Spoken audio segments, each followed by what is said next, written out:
That's okay. It's usually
welcome everyone. Good evening everyone. Welcome and thank you for joining us here at the Mechanics Institute. I'm Laura Shepard, Director of Events, and we're very pleased to welcome you to our second annual Chinese Lunar New Year for the Year of the Dragon.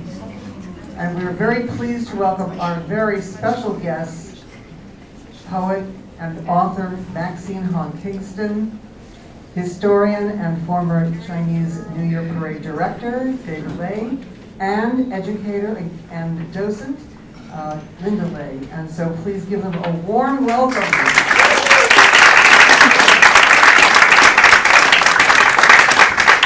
We're also very pleased to co-sponsor our program with the Chinese Historical Society.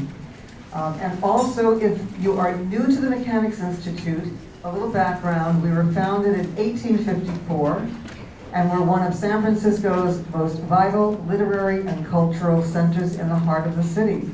We feature our general interest library, which is on the second and third floors. We have an international chess club, which is right down the hall. And we have ongoing author events, literary programs, classes, tournaments. Learn chess from the beginning if you're a novice, or play with an expert on Tuesday nights. Also Friday night, we have our Cinema Lit film series, which is ongoing throughout the year. And you can find all of what we offer on our website at milibrary.org. So I hope that you'll consider becoming a member. Take a look at what we have to offer. And also, for those of you who are new, take a tour, a free tour on Wednesday at noon. Also, Alyssa, would you like to give a quick tour this evening? So after our program, see Alyssa, who's our Senior Program Director and Director of Outreach and Community Outreach, and she will give you a tour of our gorgeous building and library and chess room. So we're here to celebrate the Year of the Dragon and all that it symbolizes in terms of strength, good fortune, success, and the power of diversity. And we're going to hear all about the symbols, the mythology, the family history, the traditions that go along with the Year of the Dragon. But I'd first like to introduce our guests. Maxine Hong Kingston, as we know, is author of Woman Warrior, Chinamen, The Fifth Book of Peace, among other great titles. And her books are going to be for sale outside in the hallway after the event. She is a recipient of numerous awards, including the National Book Award, the National Book Critics Circle Award, the Medal for Distinguished Contribution to American Letters from the National Book Foundation, and the F. Scott Fitzgerald Award. She was given the National Humanities Medal by President Clinton and the National Medal of Arts by President Obama. She worked for many years as a senior lecturer in creative writing at UC Berkeley and lives in Oakland. And we're also very pleased to welcome Earl Kingston here tonight. So thank you for joining us, Earl.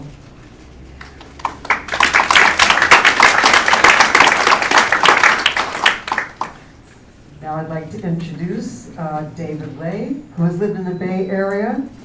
He was born in Taiwan from Cantonese parents, but he's been here since 1956.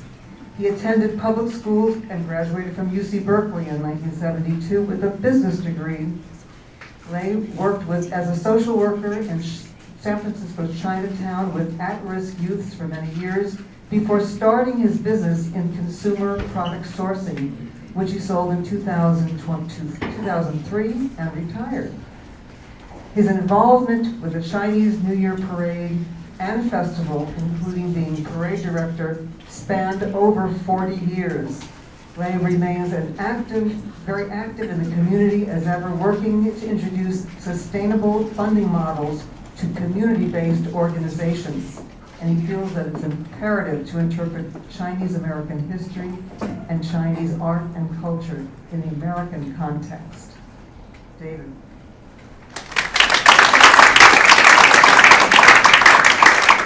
And also we welcome back Linda Lei.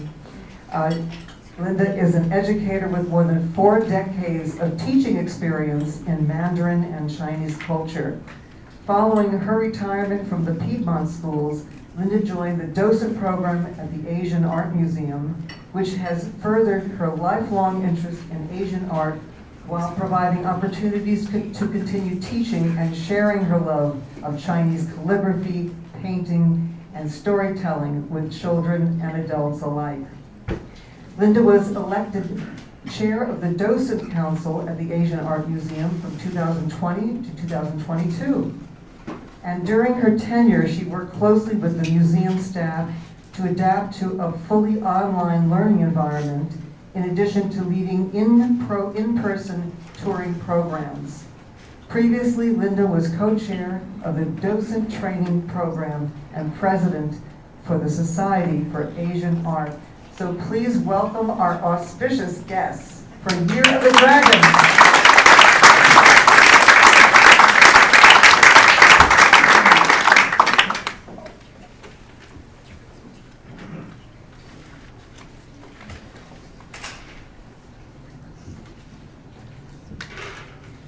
Happy New Year, everybody.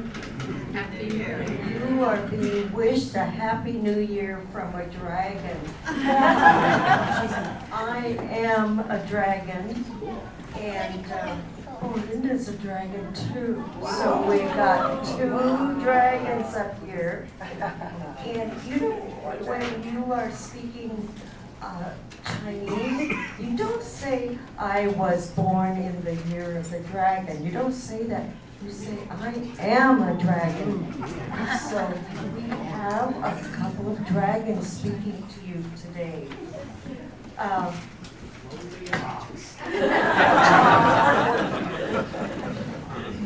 We need ox too. Dragons are very powerful.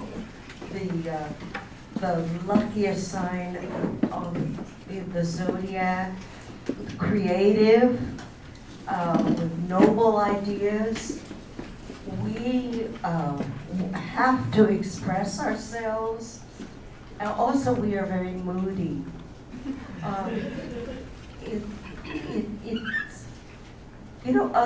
Other dragons who are right here among us are Amy Tan and Frank Chin and Bruce Lee. So you can see that these are the people who create this Chinese culture in America. The dragon is the only, I was told I was supposed to hold it like this. Could you hear me at the beginning? Yes. Okay, kinda. Okay, I'm gonna do better. The dragon is the only non-real animal in the zodiac. It's a mythic, a creature of the imagination, and our imagination travels everywhere. So the dragon travels through life and also knows death. The dragon can go to the other realms that the soul could go to.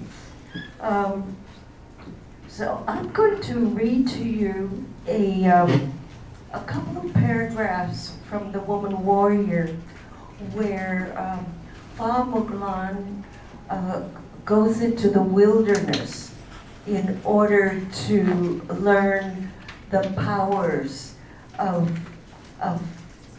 all the animals and creatures. She meets a rabbit, gets rabbit powers. She gets tiger powers. And then, after I returned from my survival test, the two old people trained me in dragon ways, which took another 8 years. Copying the tigers, their stalk and kill, and their anger had been a wild, bloodthirsty joy. Tigers are easy to find, but I needed adult wisdom to know dragons. You have to infer the whole dragon from the parts you can see and touch, the old people would say. Unlike tigers, dragons are so immense, I would never see one in its entirety, but I could explore the mountains, which are the top of its head. These mountains are like the tops of other dragons' heads, the old people would tell me. When climbing the slopes, I could understand that I was a bug riding on a dragon's forehead as it roams through space. Its speed so different from my speed that I feel the dragon solid and immobile. In quarries, I could see its strata, the dragon's veins and muscles, the minerals, its teeth and bones. I could touch the stones the old woman wore, its bone marrow. I had worked the soil, which is its flesh, and harvested the plants and climbed the trees, which are its hairs. I could listen to its voice in the thunder and feel its breathing in the winds, see its breathing in the clouds. Its tongue is the lightning, and the red that the lightning gives to the world is strong and lucky in blood, poppies, roses, rubies, the red feathers of birds. turtle eyes, the cherry tree, the peony, the line alongside the turtle's eyes, and the mallards. In the spring, when the dragon awakes, I watched its turning in the rivers. The closest I came to seeing a dragon whole was when the old people cut away a small strip of bark on a pine that was over 3,000 years old. The resin underneath flows in the swirling shapes of dragons. If you should decide during your old age that you would like to live another 500 years,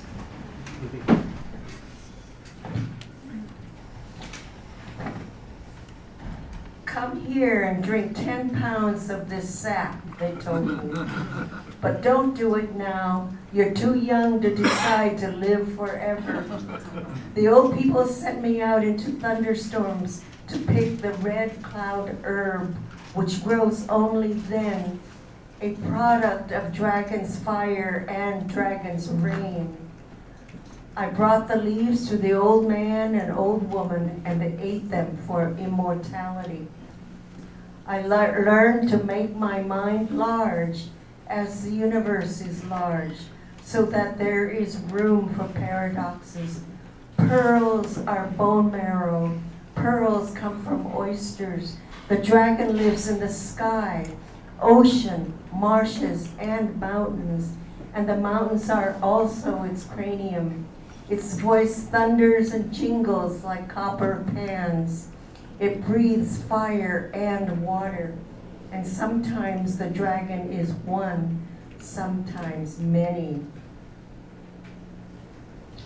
On New Year's morning, the old man let me look in his water gourd to see my family. They were eating the biggest meal of the year, and I missed them very much. I had felt love pouring from their fingers when the adults tucked red money in our pockets. My two old people did not give me money, but each year for 15 years a bead.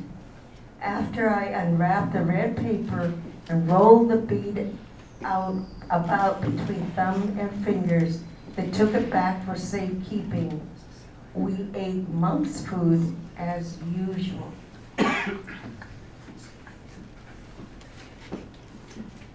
Okay, the dragon,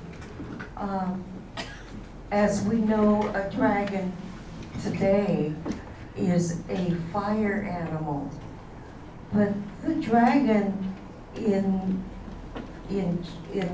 the old Chinese days was water, and we could see the dragon in the mist and in snow and in rain and in clouds. I now know, I can see it very clearly. Try on a full moon night when it's cloudy, and you will be able to see the dragons playing with the pearl. Okay, the pearl is the moon, but you can also see it as a pearl, as the clouds swirl around it, play with it. Sometimes, at just the right moment, when you can see a dragon, sometimes the moon appears as its eye, and there you will see a whole dragon. I want to show you a self-portrait that I did for the New Year's. Picture of me, and this is the top word here is the way that you write dragon, and I can see it this way. You can see it better. In the word for dragon has the word moon And there, you can sort of see this dragon playing with the moon, which is the pearl that the dragon's playing with. Okay, so this is in the old pictorial language. Okay, so then China goes through cultural revolutions. And this is the new way that they write it. It's so simple. And I just remember, I remember my father as an old man trying to learn the new simple language, and he said, how can, he can't do it, he can't learn to do it. And I really like the old way better because you can see all the complexity, but also all the traditions keep changing too, and in that same way, and we keep simplifying and we keep changing. And another way that the language has changed is that that Mandarin became the standard Chinese, and this Cantonese that most Chinese Americans were speaking did not become a standard language. And I think that was a simplicity too, because Cantonese has 9 tones and Mandarin only has 4. So the language changes and the customs change. So I am thinking about the dragon. In the old days, when I was a kid in the 40s, the dragon came to our house, and it just went from house to house, and we would wave lettuce in the air, and the dragon would eat the lettuce. And so lettuce has it's the same homonym as life, long life, and so. But nowadays, when the dragon comes, people are feeding it money. Isn't that wonderful in America? Lettuce, money is also called lettuce. So, you know, these homonyms go all over. And so I don't see people feeding it lettuce anymore. So that's something that has changed. There's an old picture that I saw of Chinese immigrants from the beginning in the mid-19th century, and they were not. They were all men, and they had made a dragon. They had sewed it, and it looked like they took all their ragged clothes and handkerchiefs, and it wasn't winding around or dancing. They were all in a straight row, and just showing off this dragon. So it was the dragon incarnating in America. And a few years ago, I saw a dragon that has become my favorite. It was in Riverside, California, and the archaeologists were digging the old Chinatown, which was underground. And And in celebration of all that they were finding, the children, the grammar school children,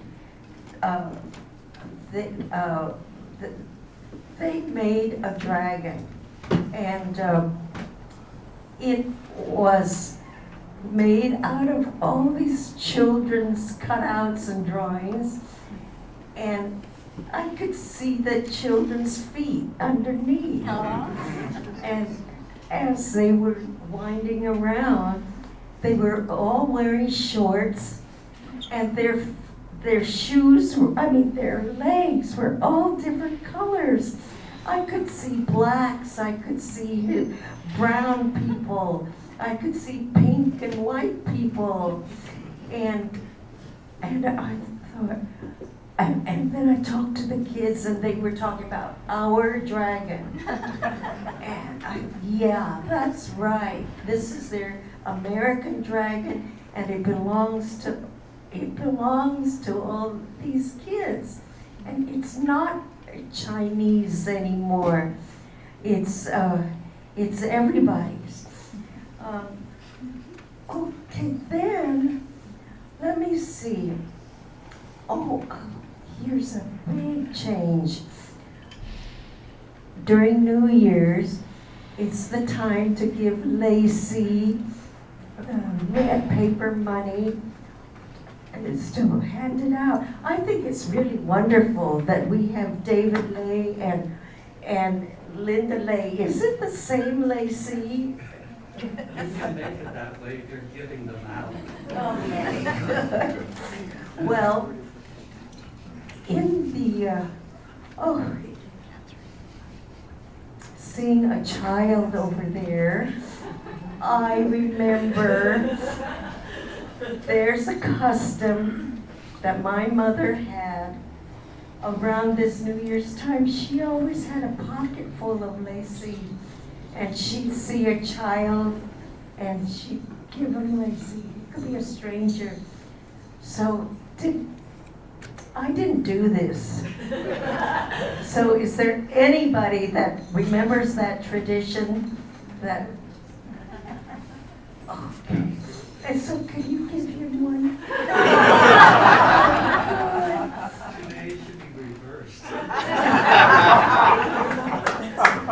I want one. So here's another one. Oh! Was it wrapped in red? Okay.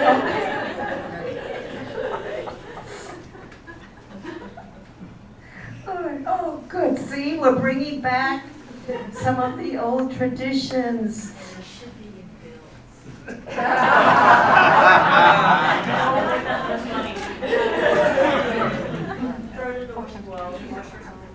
Okay, I'll have some bills after you buy my books.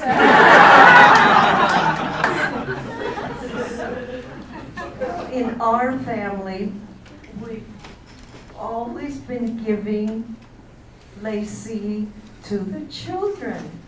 And then pretty soon the children are getting older and older.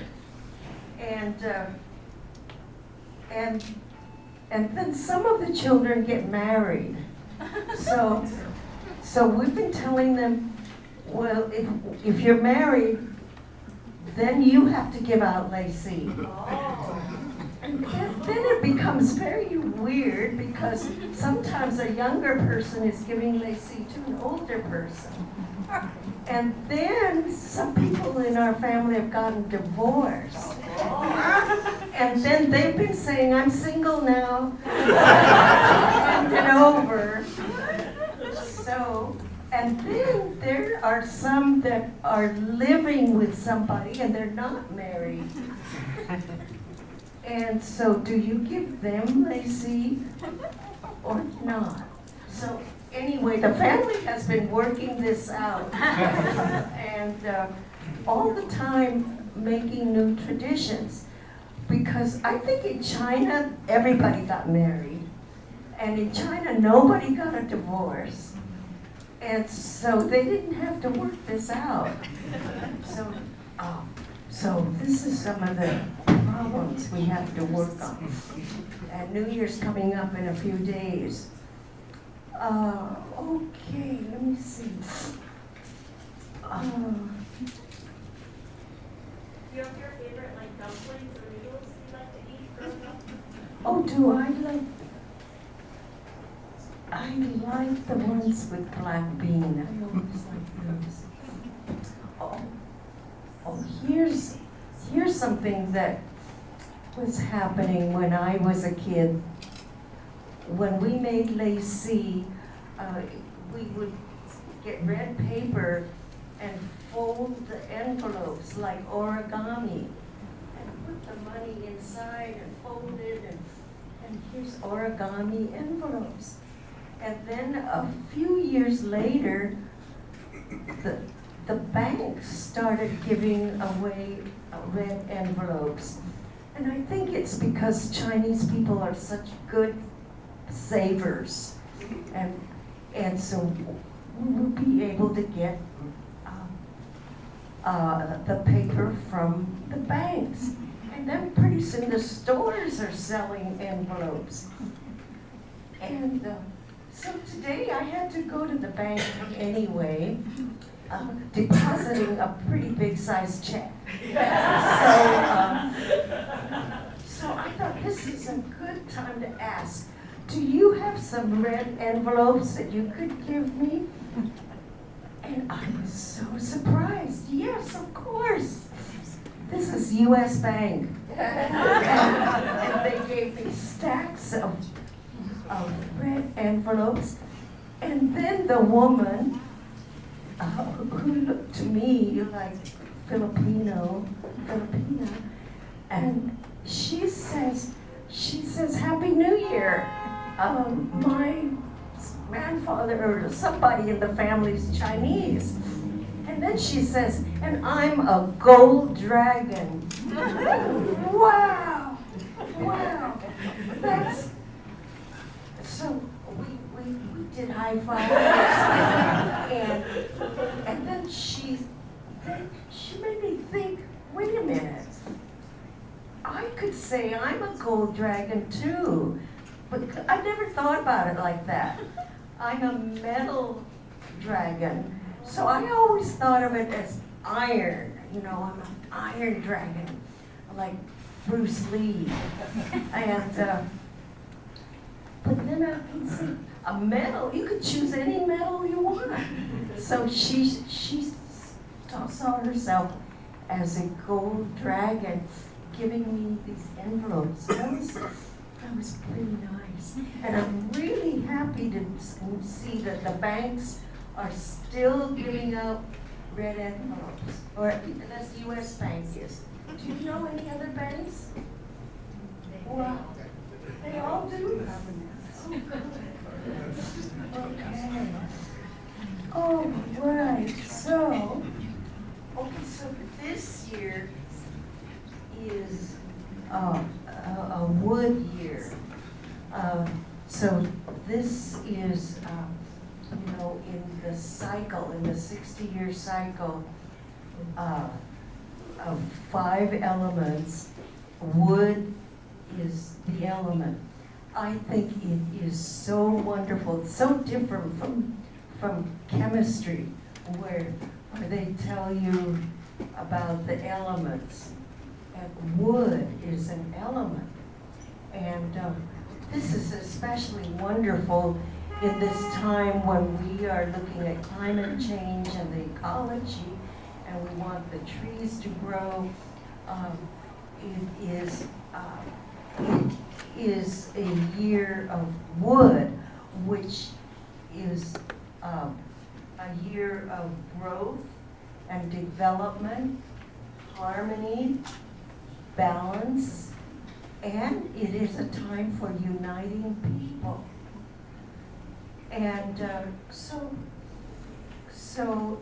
as a dragon who is bold and lucky and courageous and works hard, I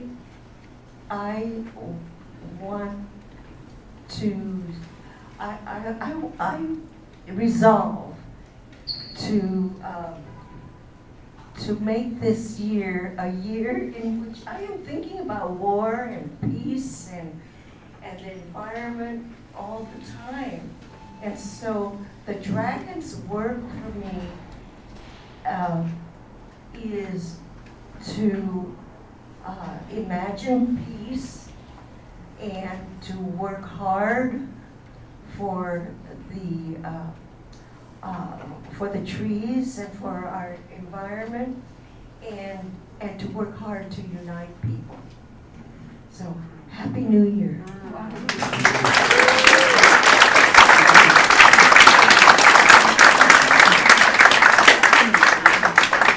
Well, all three of us, we're neighbors. We live within about a block or so of each other. But so we're the Rock Ridge crowd from Oakland. But we never got together to talk about this before tonight. So I can say Maxine already said everything I was going to say. Ditto. So my mind was thinking about new things, something that you might not know. So I'll start off with, this hat is from the year of the metal dragon, year 2000. And how many in the audience are dragons? Year of the dragon. Quite a few. So I have one extra one. And I think he's the youngest one.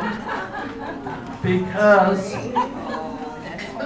the cycle for the Chinese, we can say there's 12 animals. So there's a 12-year cycle times the 5 elements. So 60 years. So hopefully you can remember this 60 years from now, and you'll be up here on this chair telling the audience about Dragon wearing that hat.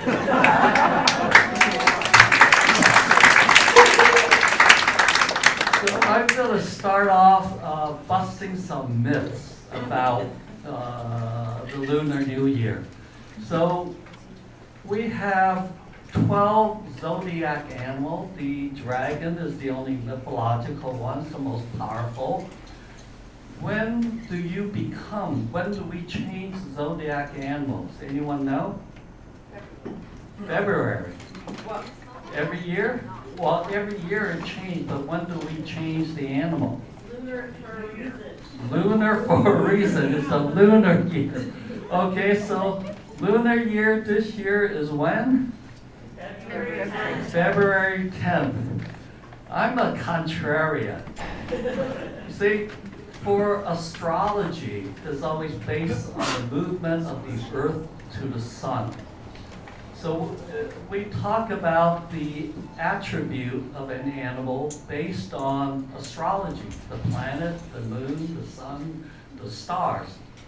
So in reality, the Chinese base on the changing of the animal on Li, which is the arrival of spring or coming of spring. When the Earth is at 315 degrees on the elliptical, you see the Earth goes around the sun, not in a perfect circle, but in an elliptical, but there's 360 degrees. So it's divided into approximately 15 days.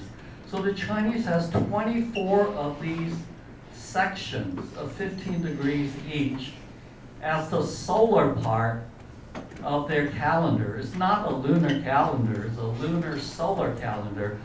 So the Chinese says the annual change on 315 degrees, which is usually February 4th. And in this year is 12:47 in the morning that you switch. So if you're born 12:46, you're still a rabbit.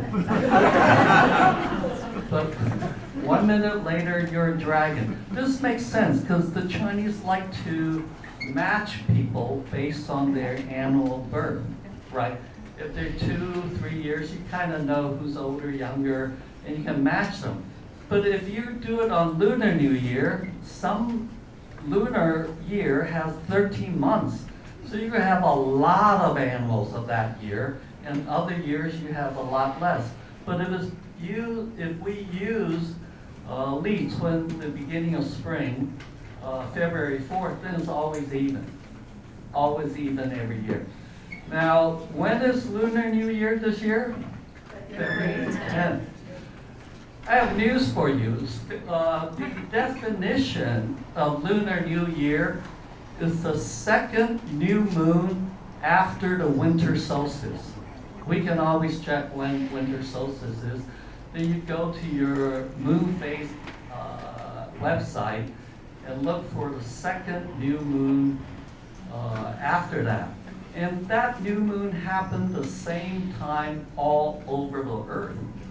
So yes, it's February 10th in China, which is 16 hours ahead of us here. If you take away the 16 hours, Lunar New Year this year of the wood dragon is actually February 9th at 2:59. So I'm going to be celebrating on February 9th at 2:59. And for astrology, this is important. The alignment of the stars and moon and the planet. So to really get it correct, you have to know where you're born and what time. So the Chinese, we can predict someone's future by knowing the exact time. So we never give this out. It's like our social security number. Because people can read you, know all about you. The only time you give this out is right before you're married, to give your birth date and time to the family you're going to marry into to make sure you're compatible. So they can take your birth date and time to the astrologers and say, is this a compatible match? And this used to be done all the time for a match. So you never give away your birthday, and today too, because we want to keep these to ourselves. But so the Chinese, instead of having people's birthdays, we have the 7th day of the Lunar New Year is the day of human. So everybody celebrates birthday on the 7th day of the new year. So that solves that. So with that beginning, I'll tell you something about well, I was going to talk about prediction for this coming year, but I think that's been covered by Maxine pretty much so. But when I was asked to give this talk and make prediction for the year of the dragon, I do what everyone does now. I go to ChatGPT. And this is what it has to say. First of all, it won't make prediction, because that's not scientific. Then he says, the year of the wood dragon occurs once every 60 years in the Chinese zodiac cycle. People born in the year of the wood dragon are believed to possess certain characteristics associated with the dragon sign, such as being confident, ambitious, charismatic. The element of wood is associated with growth, flexibility, and vitality. Then here's a disclaimer. It's important to note that these beliefs are part of the cultural traditions and should be taken as cultural expression rather than scientifically validated prediction. So if you're interested in predictions or advice for the upcoming year, it's recommended to consult with experts in Chinese astrology or cultural traditions who can provide these insights. So that's ChatGPT. I think another year and a half we can't live without it. That's a little taste of it. So it's telling us to go to the experts. And the Chinese do go to these experts. In fact, on Lunar New Year's Day, all the Chinese take off from work, but the temples are open, because that's the day the Chinese go to the temple to predict the coming year and to think about their ancestors. We really don't worship our ancestors, we think about them. So you go to the temple, you think about them, and there are fortune tellers. at these temples. So there are a few temples in Chinatown. You can look them up online. Tin Hao Temple on Waverly is probably the oldest, but you have to walk up 4 flights of stairs. And the Kong Chao Temple on the corner of Stockton and Clay, they have elevators. It's the top floor of that. And a newer one is called the Kwang Ming J Emperor's Palace on Powell Street near the Chinatown Library. They're newer, but it's wide open, and you can go there and check it out. And then you can go to Chinatown and buy a Chinese almanac, which will predict the whole future. The only problem is in Chinese. But now you can scan it in ChatGPT. We'll do all the predictions for you. Now I want to talk something about the dragon. So here's what we have of the dragon for the parade. This year we imported a brand new dragon for the Year of the Dragon. It's being shown at Embarcadero Center 3, ground floor. So if you want to go see it before the parade, you can go see the new dragon. But here you can, let me see if this works. So here's the long dragon. It has a big mouth with a tongue. For the Cantonese, it's very important. If you want to get rich for the coming year, you want to touch the tongue. Because the Chinese word for tongue is lei.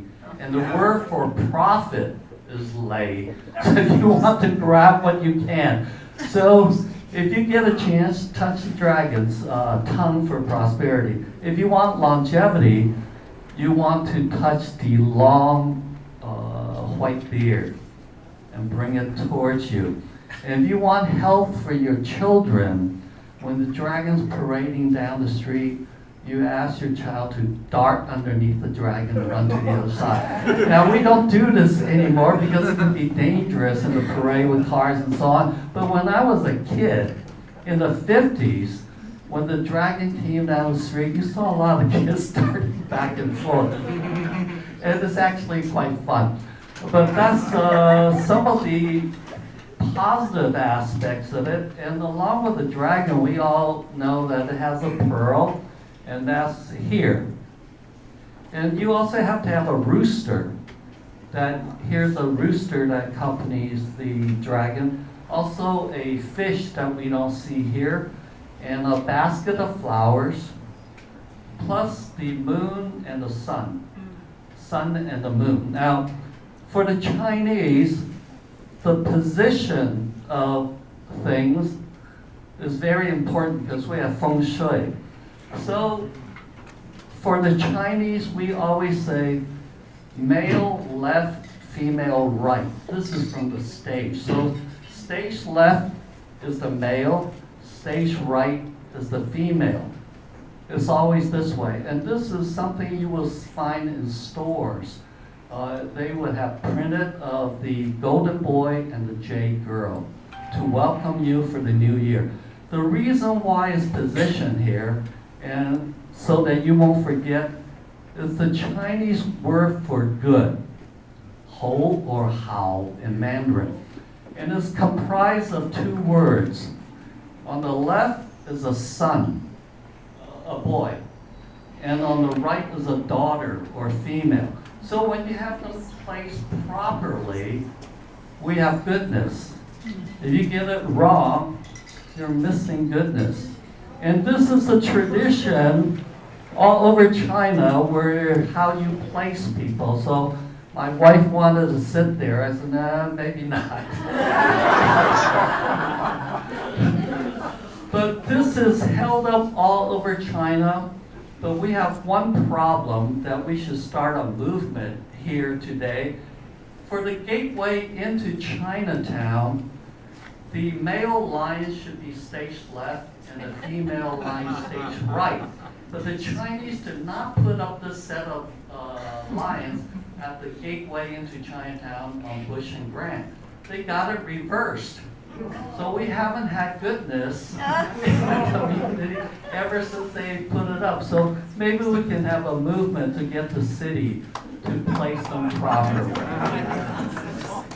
So then on this dragon, we have the sun and moon, and that's placed right because the sun is male, is yang on the left, and the moon female on the right.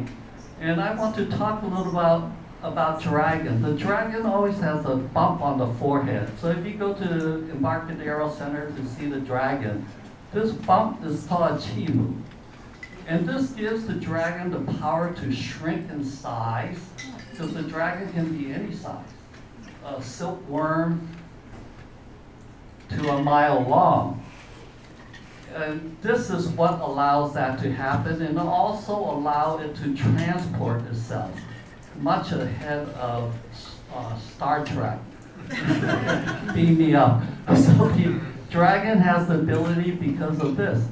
And it keeps its pearl underneath its chin. So if you see the older dragons, they always have a little round bump underneath the chin. That's where the dragon keeps its pearl.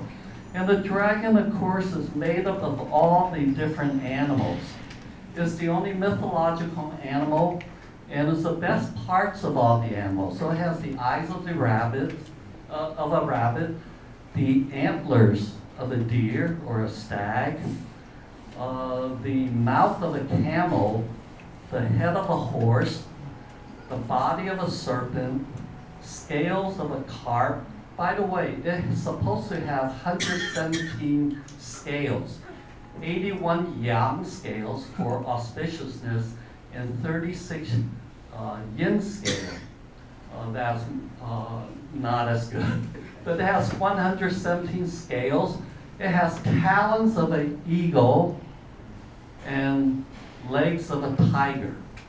So it's really parts of all the animals. So my interpretation today of what the dragon is that it should be the symbol for America. That if we embrace all the different cultures, the best part of all the cultures, then we become the most powerful.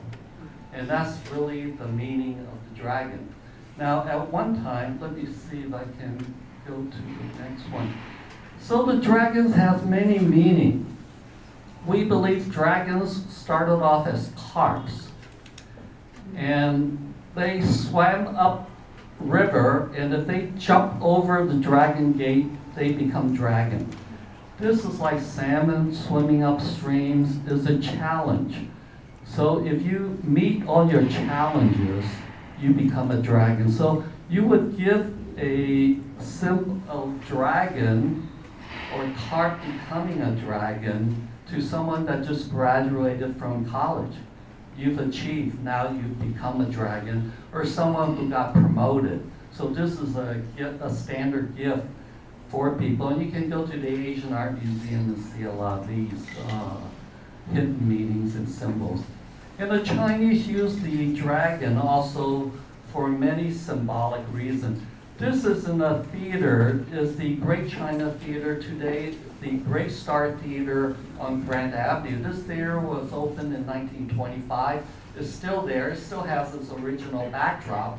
But this was performed maybe in 1927, when China was trying to decide whether it should be a republic, to have free election, democracy, or have a monarchy, maintain its monarchy. So there were a lot of warlords. China was still fighting amongst itself.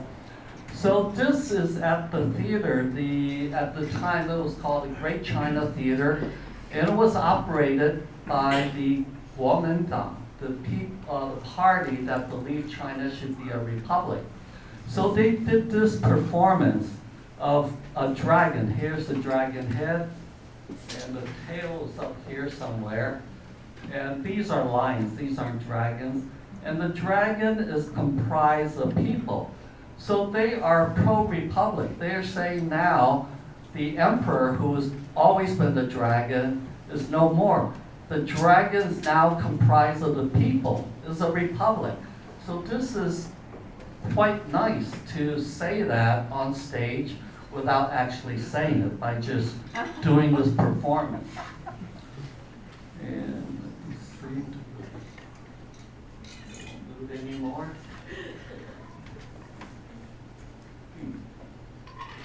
I've run out. Here we go. Then we have lion dancing. Don't mix up the lions with the dragon. Lions are only 2 people. The dragons are many people. And what the lion is doing is getting the green, which is also the money underneath the lettuce as well. And the Chinese, the Cantonese call this Choi Chan, to get the greens. And I'll go to the next, and here we go. So I'm back to this picture, and I have told you that the sun and the moon are placed correct because the sun is always yang, so is stage left, the moon should be stage right. But if you look at the people carrying them, they're facing this way. So they're actually reversed. So these people got it reversed.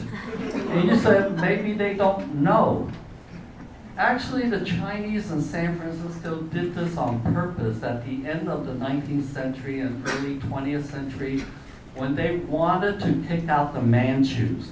These were a foreign group of people that took over China in 1644. And they want to restore the Ming Dynasty.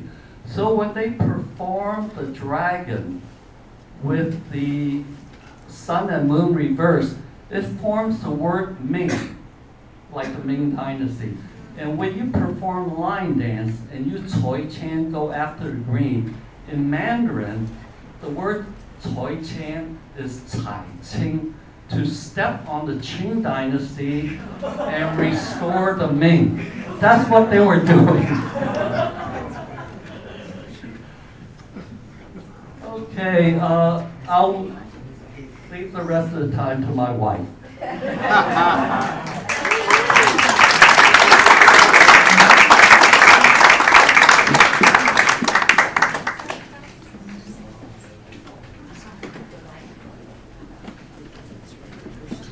I think the matchmakers got our birthdays wrong.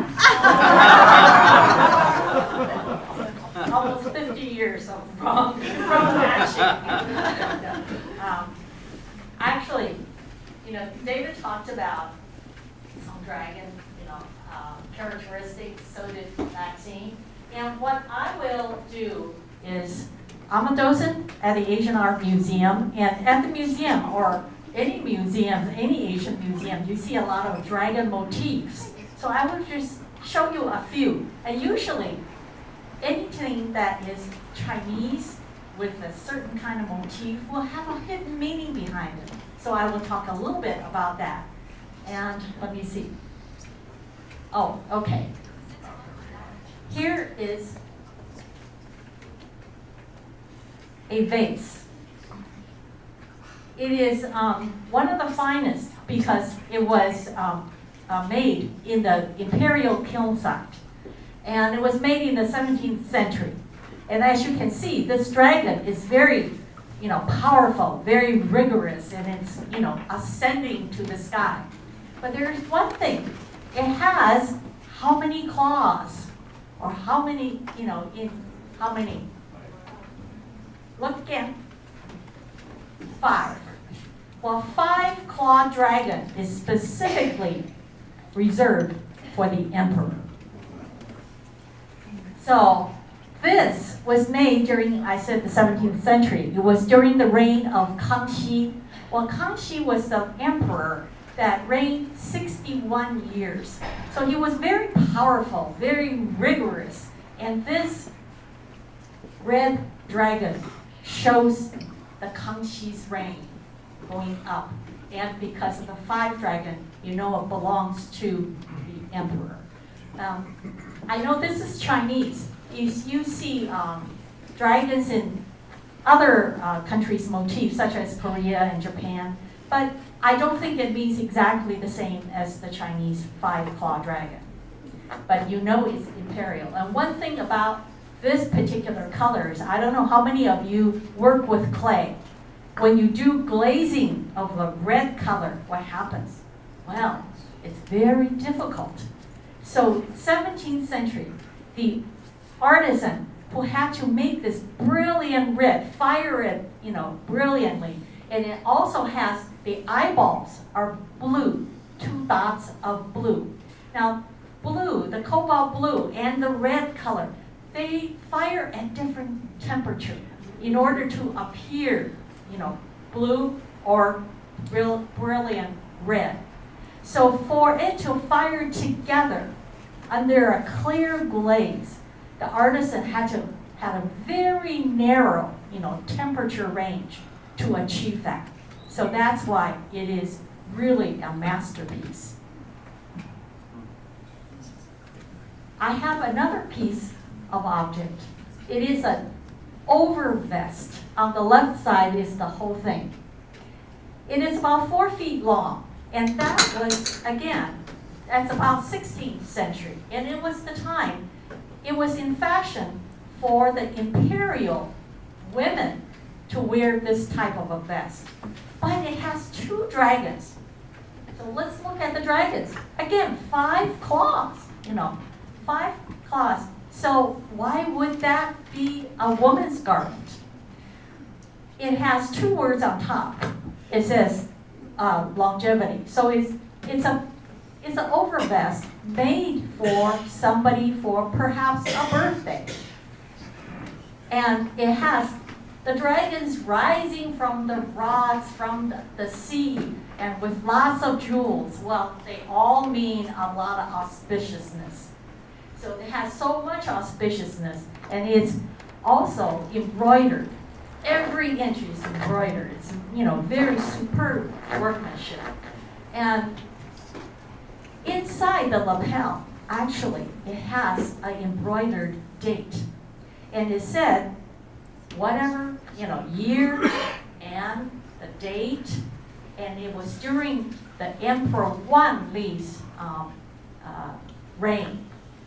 And it translates to exactly December 5th, 1595. So that just happened to be 2 days before the birthday, the 50th birthday of the Empress Dowager Li, Wan Li Emperor's mother. So even though it did not tell us who this vest was made for, the scholars guess that it must be the emperor ordered it for the celebration as a gift to his mother's 50th birthday.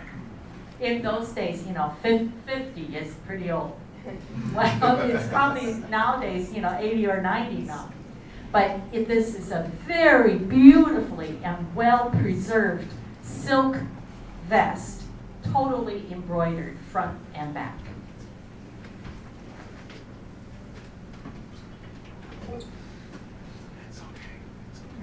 I mentioned, besides the Chinese, other countries also use the dragon as a motif. Here is a Korean jar. It's about 14.5 inches, globular shape, but it has a dragon painted on it. We put the 4 sides together so you can see the dragon. This dragon is floating in the sky, and the rendering or the brushstroke is very energetic and yet very free in a way. And it kind of twists and turns all the way around to chase after the pearl. It is fired with the iron oxide, which turns kind of a reddish or reddish brown. But in this case, I think the Korean potter wanted it to be kind of brownish, very earthy. And one thing, if you look at the head of the dragon, I forgot to have you look at the head of the dragon of the other one, the Chinese one, but it's a little bit on the whimsical side. And that's one of the characteristics of the Korean artisans. Whenever they render some kind of an animal, it turns out to be a little bit on the whimsical side. Whereas the Chinese animals tend to be a little bit what we call stoic in a way.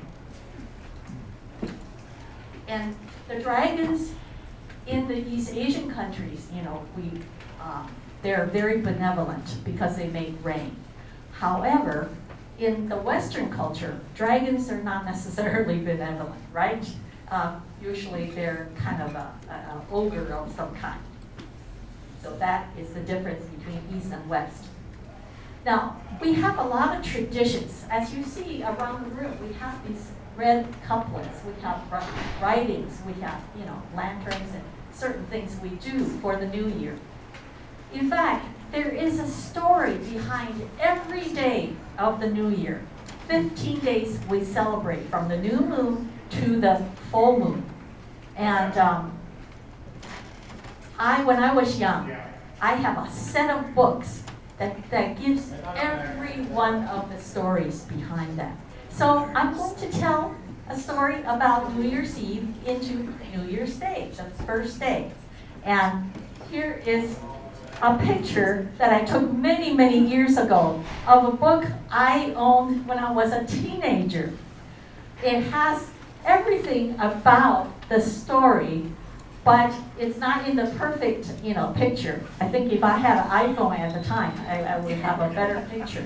But since I moved, I can't find the book anymore, and it's out of print. So anyway, the story goes. The legend says, there was a monster named Nian that lives down in the ocean for 364 days. On New Year's Eve, it's just so hungry, it just comes on shore and wants to eat everything in its path, even humans. So all the villagers, on New Year's Eve would run away, hide in the mountains, try to flee this awful monster named Nian. Well, one year, a grandmother in the village said, I'm so tired of running. I'm not running anymore. That's it, And she saved a few dumplings for herself as her last meal and just waited for the monster to come. All of a sudden, a knock on her door.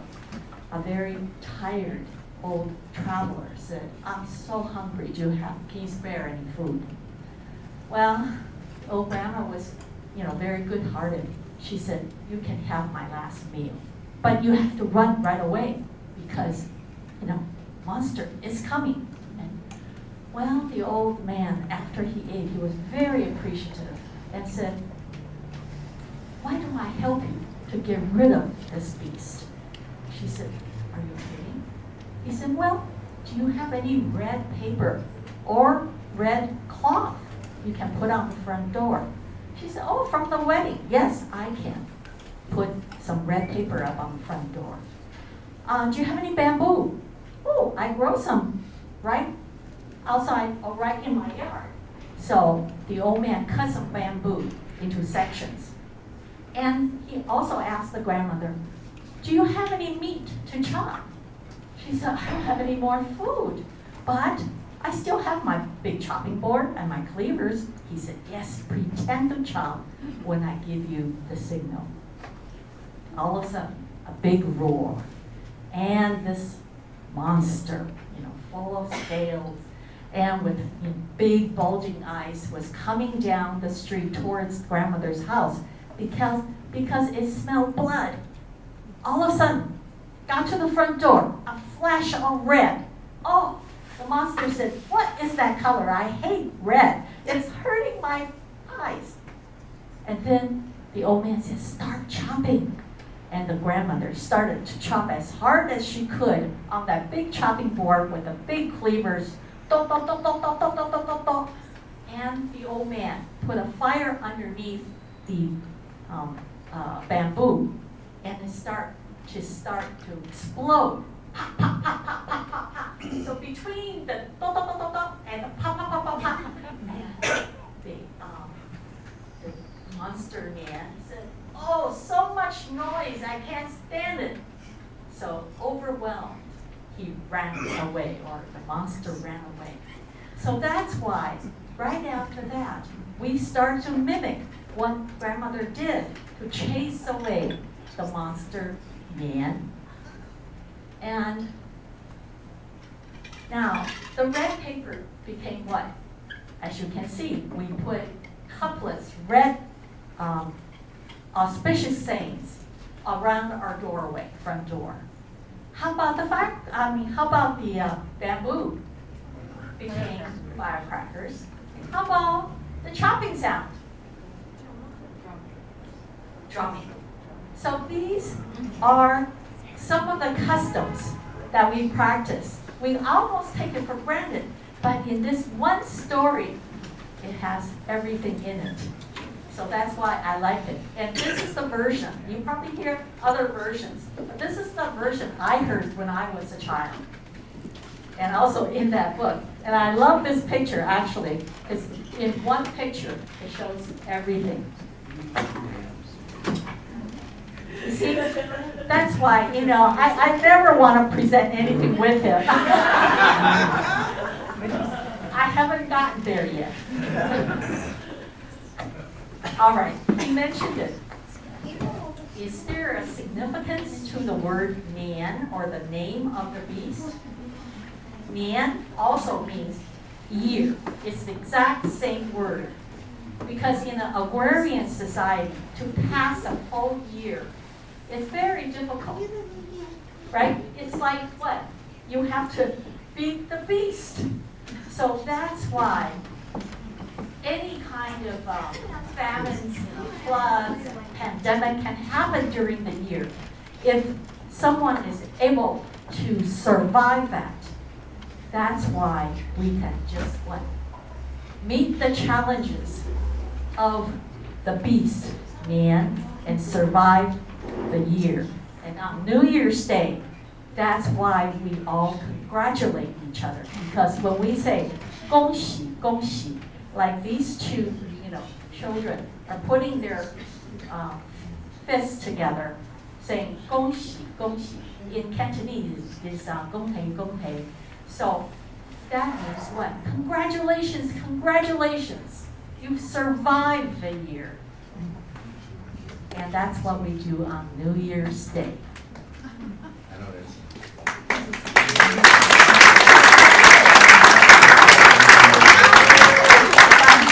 Most importantly, Lunar New Year is a time for families and friends to get together and wish each other good health, happiness, peace, and prosperity.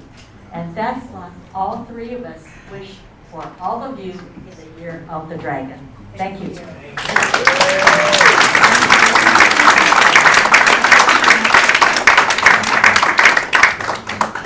Is there any reason why a book is upside down all the time?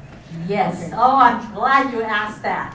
Because this word, it's placed upside down. Because the Chinese language is very conducive to homonyms, rebuses, and the word for blessing, and the word for upside down is Dao. Dao is also the word for upside down. So for me to put blessings upside down, or blessing has arrived.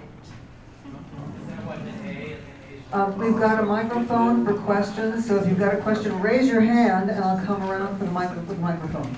Sir, question? Well, I was curious why the A in the Asian Art Museum. The Asian Art Museum, our logo is an upside down A. Any mathematicians in the room? Well, it is a math symbol for all. So Asian Art Museum, or Asian art for all. Linda, I have a question. Our two young auspicious guests, do they actually have formal names? Yes. Jin Tong Yun, Davidson is the golden boy and the jade girl. Questions? Anyone? Comments? I don't have, you can ask Maxine or David.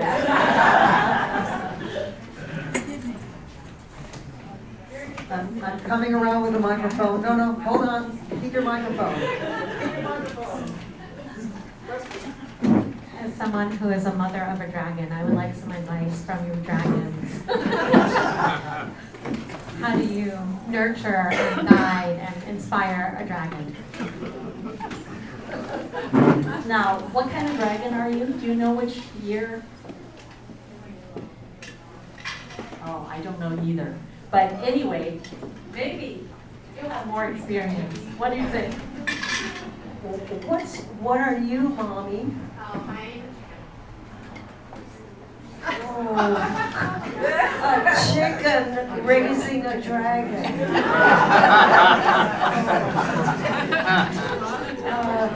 I think you have to be very sensitive.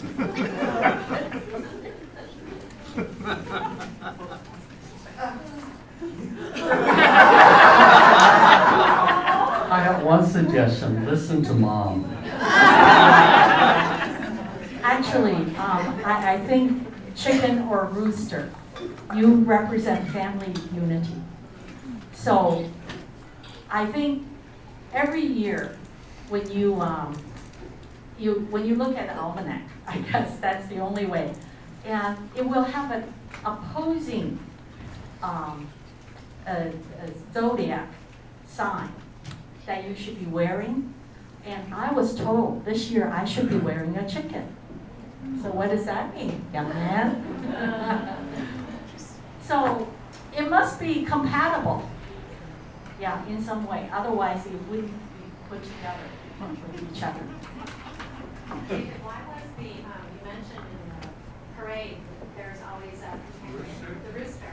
Why is the rooster? Well, number one is young, but there's a story about the rooster and the dragon. At one time, the dragon didn't have horns, but the rooster had horns, beautiful horns. So one day the dragon says, dragon asked the rooster, can I borrow your horns for a day? I have an important party to go to, and I would like to strut these horns. And the rooster says, why not? If you're going to return it tomorrow morning at the break of day. And the dragon says, I promise, I promise, I promise. But the dragon never appeared. That's why the rooster gets up every morning and say, gawk, gawk, gawk, gawk, gawk, gawk, gawk, gawk, gawk, gawk. Gawk is the Cantonese word for horns. So he's looking up the sky, saying, horn, horn, horn, where are my horns? I don't know. I wouldn't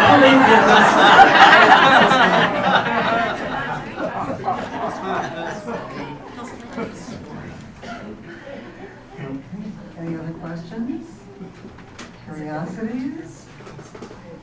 Well, in that case, I'd like to thank our auspicious and wonderful guests for this prelude to the New Year, Year of the Dragon, and we wish you all prosperity, peace, good health and happiness, and a little bit of that optimism and idealism to change the world, the things that need to be changed, and move forward for a world of peace and compassion. So I thank you again, and also for your wonderful stories and great good humor. We love having you here, and you come back next year.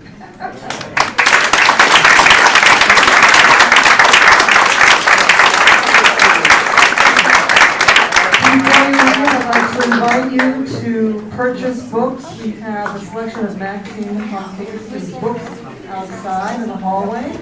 And have another cup of tea before you leave. Warm yourself before you go out. And we look forward to seeing you at our next event. And Maxine will be here to sign books.